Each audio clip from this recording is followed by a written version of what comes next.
편하게 하도록 하겠습니다.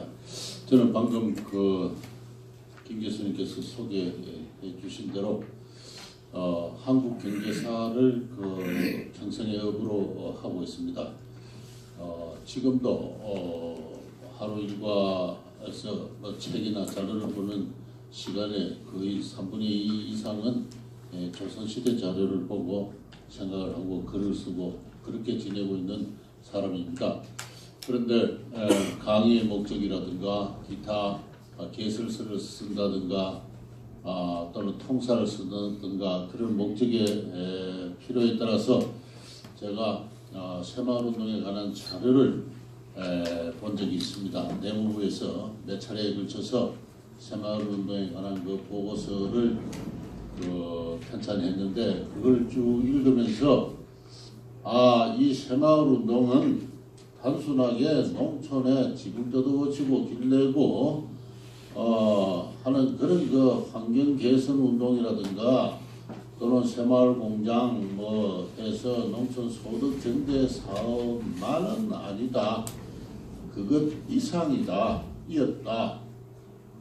저는 조선시대 경제사를 하기 때문에 그게 눈에 보인다. 하는 그러한 생각을 하게 되었습니다. 그래서 그런 관점에서 조선시대 연구자가 새마을운동을 볼 때 할 수밖에 없는 이야기를 제가 오늘 지금 하게 되지 않나 그렇게 생각합니다. 그것은 한마디로 말해서 단순히 환경, 소득을 위한 주민의 협동사업이기를 넘어서서 인간과 사회 개조를 위한 박정희 대통령의 커다란 꿈이었다. 박정희 대통령은 역사학자가 아니기 때문에 결코 그가 무엇을 하고 있는지를 체계적으로 제시하지를 못했습니다.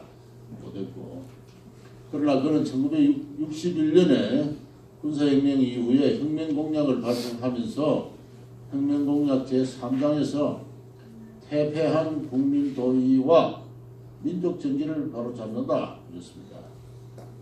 국민들 보고 당신들은 퇴폐했습니다. 그런 이야기를 했어요. 우리 퇴폐하지 말고 이제 좀 건강한 인간으로 다시 태어나 봅시다.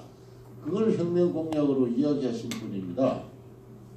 그래서 1960년대 내내 어떤 고도 경제 성장을 위한 어떤 체제 정비를 한 이후에 70년부터 이 새마을운동을 시작했는데 그것은 그의 혁명공약에 준하는 것이었고 그런 의미에서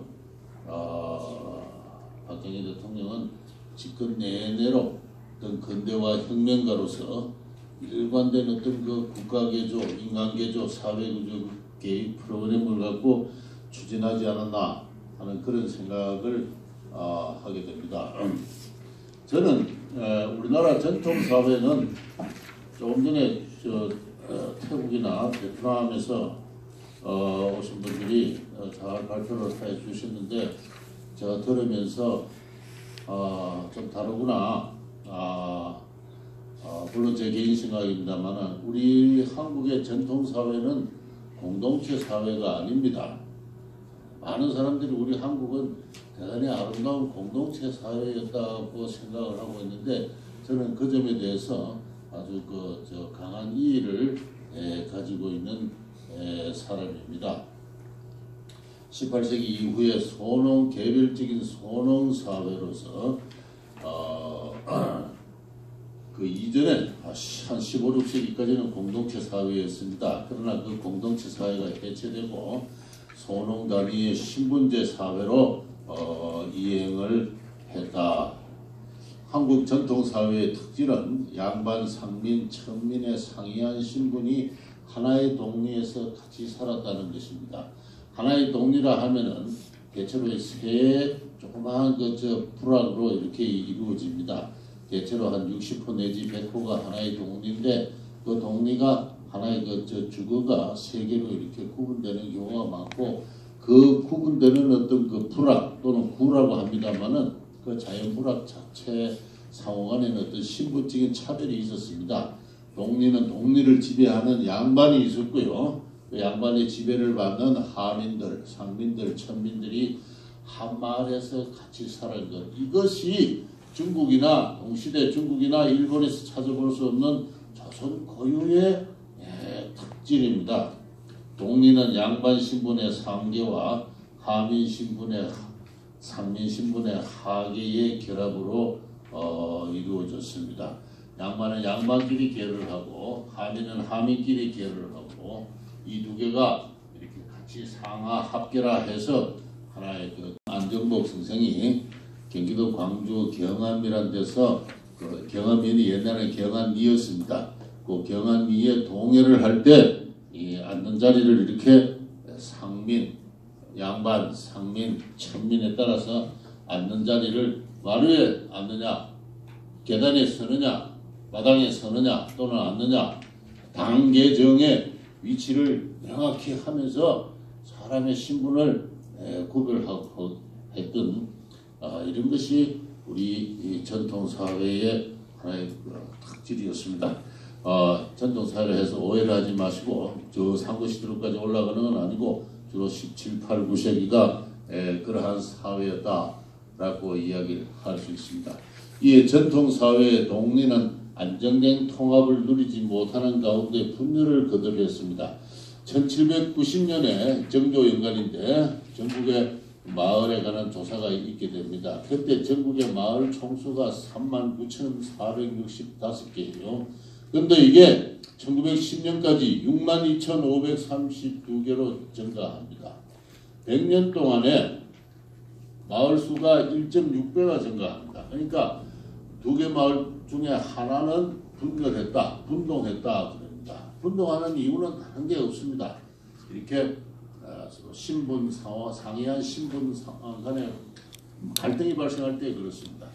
같은 양반끼리 세력이 비슷한 양반이 같은 마을에 사서 주도권 다툼을 하다가 마을이 갈라지는 경우도 있고 또는 지배를 받는 하민이 뭔가 경제적 성공을 하고 집안을 이루고 종족 집단을 결성하고 해서 자기들도 문중을 결성을 하고 뭐 묘제도 지내고 족보도 만들고 이렇게 되면은 이제 향교를 출입하게 되고 이렇게 되면은 스스로 양반을 행세하게 되면은 기존 양반 집단과 충돌이 발생을 합니다. 이런 식으로 여러 가지 이유로 인해서 동리의 숫자가 이렇게 증가합니다. 따라서 18, 9세기 조선 왕조 시대의 동리는 결코 안정된 조직이 아니었습니다.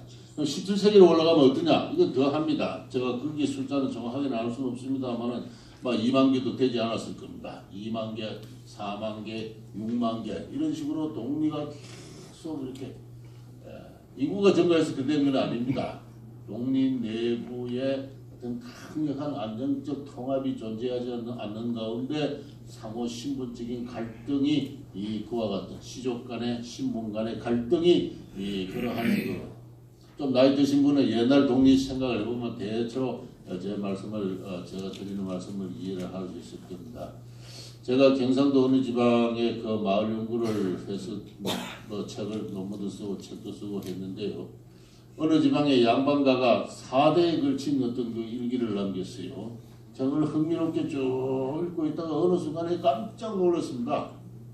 어떤 박씨로 이루어진 마을인데요. 잘 통합된 박씨의 공동체 마을인 줄 알았어요. 그런데 한 20년쯤 지나서 비로소 다른 성씨를 갖는 사람 이야기가 나오면서 어느 옆집에 사는 이씨가 같은 동네에 사는 이씨가 경상감면과 세금 문제로 10년 동안 소송을 하다가 드디어 폐가를 해서 식소를 이끌고 이사를 하고 있으니 참 보기가 안타깝다 이런 이야기가 나와요.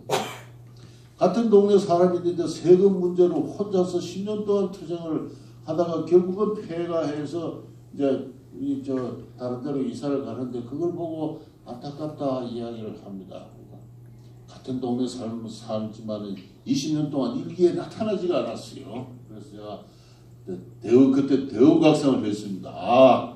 조선왕조 시대에 잘 단합된 동리란 게 이런 거였구나 알아들고 있습니다. 그래서 이와 같은 동리와 구조의 질서는 20세기 들어와서 일제 치하에서 많은 변화를 받습니다만 그러나 1960년대까지 근본적인 변화가 없이 장기 지속했다고 보고 1950년대 이루어진 농촌사회 조사는 사람들의 일상생활이 구리의 신분의식에 강하게 규정되는 가운데 단체와 협력을 결여한 상황.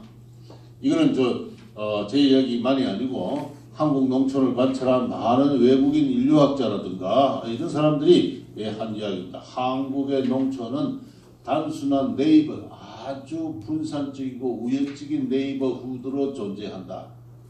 조직적인 어떤 그러한 그 단체 이런 것은 존재하지 않는다. 마을 사람들이 공유하는 어떤 신앙이라든가 규범이라든가 이런 것이 존재하지 않고 품앗이를 하더라도 해마다 파트너가 달라지고요. 품앗이라는 게 서로 이렇게 노동을 교환하는 건데 원래는 ABC 하다가 내년에는 CDE 하고 또 그 위에는 EFG 하고 또 이렇게 바뀝니다. 그래서 굉장히 이 외국인 특히 그 미국인 인류학자들이 50년 60년대 한국 농촌 사회를 두고 한 이야기입니다. 그래서 박정희 대통령이 새마을 운동을 시작하기 전에 조금 전에도 윤영 교수께서 소개하셨지만은 전국의 마을이 요 마을은 동리가 아니라 그 조그만 그 구를 말하는 겁니다. 제가 조금 전에 소개드린 숫자하고 다른 것은 북한이 떨어져 나가고 등등 계산 단위가 달라서 그런데 자립마을이 2300개, 리더십이 건전하고 공동사업이 있다는 건 공동재산이 있다는 겁니다. 근데 우리나라 동리는 기본적으로 공동재산을 그 이전에 없었어요. 제가 토지도장을 조사해 본 적이 있는데 전국의 어느 마을에도 공동재산을 갖고 있는 마을이 거의 없습니다. 그런데 이런 마을이 2,300개밖에 되지 않고 리더십과 공동사업이 불충분한 마을이 14,000개. 그 다음에 리더십과 공동사업이 결여된 마을, 서로 아주 초보적인 수준의 이웃 효과만 발생시키고 있는 그러한 마을이 전체의 다수입니다. 이렇게 형성된 것은 역사와 함께 그렇게 된 거다 하는 것입니다. 그래서 제가 단순하게 그 당시에 농촌 상황을 좀 가난해서 좀 잘 살아보자 하는 그런 운동을 넘어서는 이유라고 한 것은 이것이 역사로 불러받은 유산입니다. 이 유산 자체를 근본적으로 극복을 개조를 새로운 형태의 공동사업, 공동재산, 공동사업의 단위로 소위 말해서 코퍼레이션으로서 형식적으로는 법원에 등기가 된 어떤 법인으로서 등기가 안 되더라도 사실상 법인으로서 역할을 하는 것으로 총락을 그렇게 바꾸어 나가는 것입니다. 그것이 새마을운동의 기본 본질이다. 대부분의 마을에서 반상의 차별, 시족 간의 분쟁, 여성의 억압, 분위기 속에서 분열, 갈등, 무관심, 타성, 고동, 술과 노름 이거는 새마을운동 지도자들이 남긴 기록들을 보면 다 그렇게 되어 있어요. 야, 당신 우리나라 역사를 지금 폄하하느냐 그렇게 이야기할지 몰라도 당대인들이 남긴 기록 자체가 대부분이 그렇습니다. 그래서 이 기록은 저는 제가 볼 때 나름대로 어떤 역사적인 어떤 경로에 있어서 어떤 합법적인 합당한 설명력을 지닌다고 생각합니다. 그 다음에는 한국인은 전통적으로 자기 친족과 마을의 정치적 위신에 대해서 대단히 민감하게 한국은 지금도 그렇지만 대단히 국가적 위신과 위계로 중앙집권적으로 조직된 사회예요. 조직된 사회입니다. 그런 의미에서 엄밀한 의미에서 한국에서 저는 지방은 없다고 생각합니다. 말이 좀 과격한지 몰라도 한국은 고도로 중앙집권적 위계나 가치로 조직된 사회인데 그래서 박정희 대통령은 새마을운동의 개시를 선포하면서 마을에 대한 지원을 등급에 따라서 차별을 했습니다.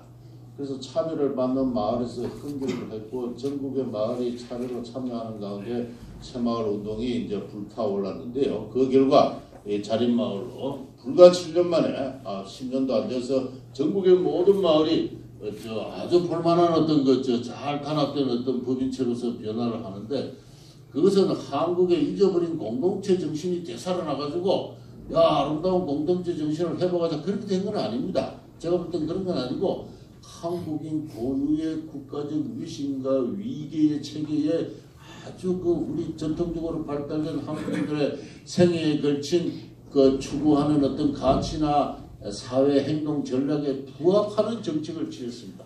마을을 차별을 한다는 것은 국가적 위신 체계에서 차별이 생기는 것이고 그것은 한국인으로서는 감당할 수 없는 모멸감입니다. 모멸감이고 저는 그러한 관점에서 박정희 대통령이 뭐 우리의 공동체 정신을 불을 놓았다는 게 아니라 사람을 적절하게 차별함으로써 한국인들이 잠재해 있는 고도의 어떤 그 중앙정권적 위계와 가치를 잘 충분히 발동을 했다 하고 조직을 했다. 물론 이제 그걸 단순하게 인센티브라고 이야기를 할 수는 없다고 생각합니다. 이게 제 나름대로 좀 어설픈 나중에 비판을 받아야 되겠습니다만, 그래서 전통사회에서 마을은 최소한의 분할적, 간헐적, 차등적 이웃 효과를 존재했습니다만 새마을운동은 전국의 모든 마을을 범인으로 개조하는 사업이었습니다.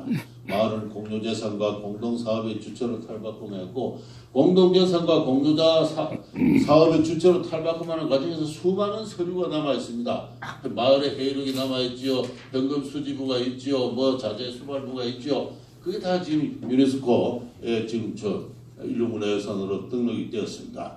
그래서 새마을운동이 초기의 환경개선운동을 넘어 농가 소득의 증대까지 성공한 것은 마을을 공동사업의 법인으로 조직함으로써 수익을 창출할 수 있습니다. 그래서 여기다가 이제 시장 원리가 들어가게 됩니다. 마을에서 수익을 창출해야 사람들이 지속적인 협력이 가능하죠.